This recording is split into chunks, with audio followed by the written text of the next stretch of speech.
Megan? All right, Radek, thank you. Do you use apps like Venmo, PayPal, or Cash App to pay back friends at dinner? You aren't alone. I use them. But storing money on these apps may not be a good idea. Jen Burke from the Maine Credit Union League is joining us now.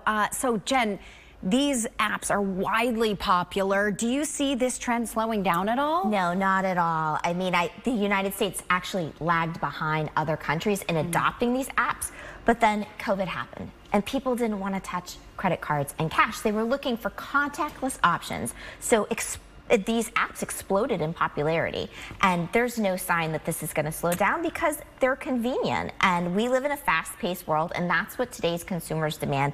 I know I personally use mine all the time.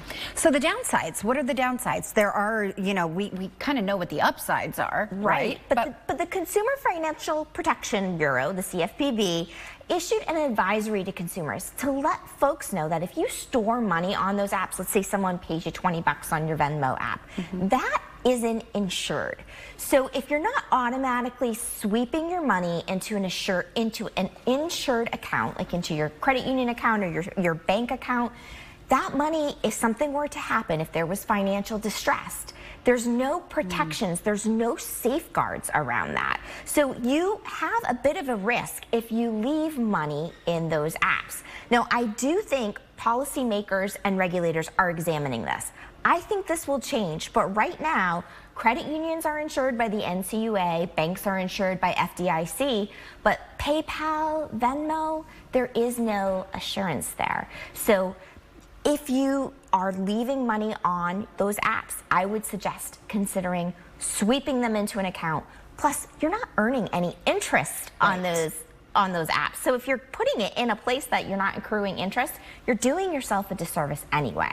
Okay, so then what should people do? What should they be aware of? So how can they safely download and use them? Well, I would just recommend that if you're using them consistently, anytime someone pays you or you've got money in those accounts, sweep it into a savings account, sweep it into a checking account, because again, it's not insured and you're not earning interest. So if you don't have a checking or a savings account, you can even put it into a CD account if you wanted to, but you want to maximize your money. So get the interest and just make sure it's protected. That's why, you know, traditional financial institutions have those protections. Right now, these apps don't. So I'm not trying to discourage anyone from using these apps because of the convenience. If it's working for you, continue, make it work for you. But just be aware. And again, there's no indication that these apps, these online platforms are in trouble in any way. But it's good to know the risk, especially when it comes to your money.